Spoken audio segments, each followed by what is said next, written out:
say some words? Yes, well, in fact, it actually goes off from what I've just been talking about. We have been given such a false version of everything that what I suggest we need is what I call the blank sheet of paper, where we put aside all preconceived idea of what we believe about anything, and we get the blank sheet of paper. Now we're going to look at everything afresh, and it's going to justify its place on the paper, in other words, our perception of reality, based on information, intuitive knowing, all these things, instead of what someone has already told us, parents, teachers, journalists, scientists, that we should believe about something. And one of the things you find, very common theme, is when you take so-called scientific fact and you chart it back to its origin, you find that it's not fact at all. It's a theory, an assumption that's been perceived as fact by constant repetition. So what happened to me, so in terms of scientific, this is how things are, I don't accept that. Blank sheet of paper, it might be true, but it's got to justify itself to me. I'm not just accepting it because you're telling me. And one of the sequences that started after the Betty Shine meetings was that I would get an insight out of nowhere, and from that moment, and it might be a strange thing, like, what? And from that moment, information starts coming into my life, and people and what have you, personal experiences relating to that insight, which basically saying, see, the insight was right, look. And these are the pieces of the puzzle being given to me, which is why I say, if it was left to the David Icke level of me, I wouldn't have been anywhere near, what I'm doing now. And so I went into that office we were in earlier, and I sat down one morning when I was writing a book called Human Race Get Off Your Knees. And when I sat down, this voice, a strong thought form, went through my head out of nowhere. Worse to the effect of, the moon's not real, the moon's not what you think it is. Now most people will go, oh, what? No, come on, carry on with your day. But because I've been through it so often over 20 years, 20 years by then, I thought I'll go with this. So I then put into NetFind, search engine, combination of words that the moon is not natural. And up came immediately a book called Who Built the Moon? By two researchers, I'd not come across it before, who were looking at the facts about the moon, the incredible anomalies about the moon, and the extraordinary mathematical connections between the moon, the earth, and the sun.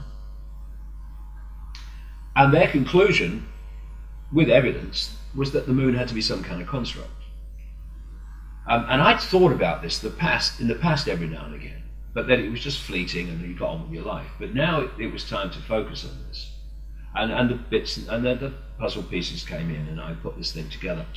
And I didn't realize that until I started doing that two Russian scientists from the Soviet Academy of Scientists in 1970 wrote a detailed article basically asking the question, is the moon some form of extraterrestrial spacecraft? And again, the longer we talk, the more everything kind of connects to everything else.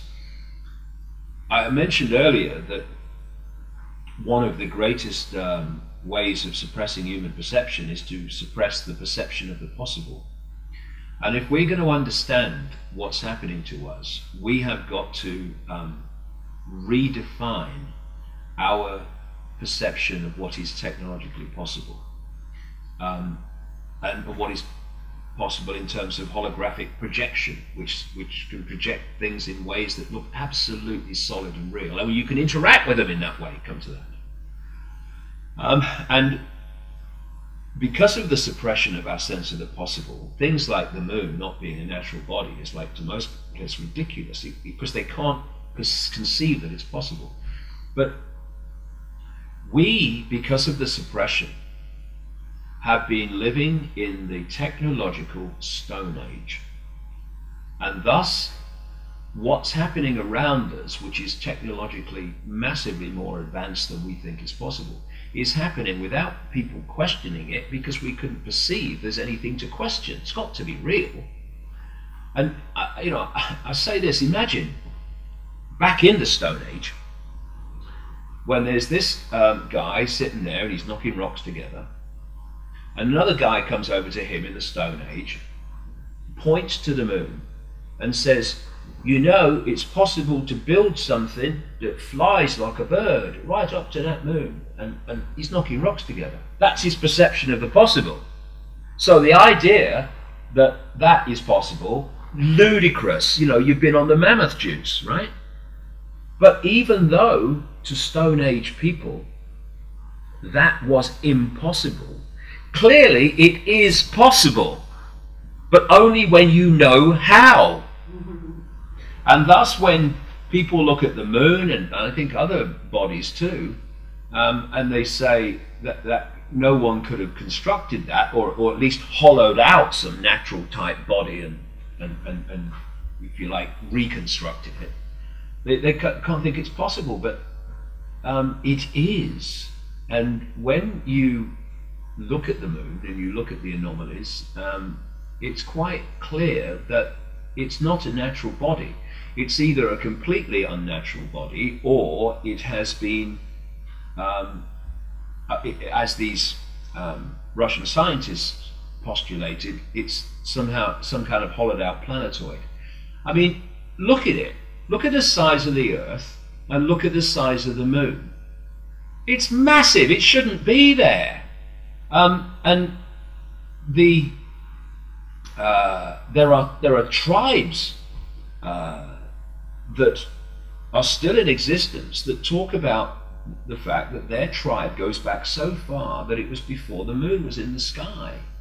And it's a thing that we, again, when we come out of the womb into this world, we tend to accept that what's here has always been here. But it isn't. I mean, I go into this in Remember Who You Are in some detail. Even the solar system that we see now has not been like that for that long in geological terms. And then when you, and I go into this in the book as well, because of an experience I had as a kid, then we can ask another question. Again, we're coming back to this blank sheet of paper. Is what we see out there, is it really there? Or is it some kind of holographic projection that we are decoding? Because we are taking waveform information, vibrational information fields, and we're decoding them into holographic reality. Therefore, we look into the great beyond and we see this vastness of space and the stars all that time away. But the only place they exist in that holographic so-called physical state that we're perceiving is in our decoding system.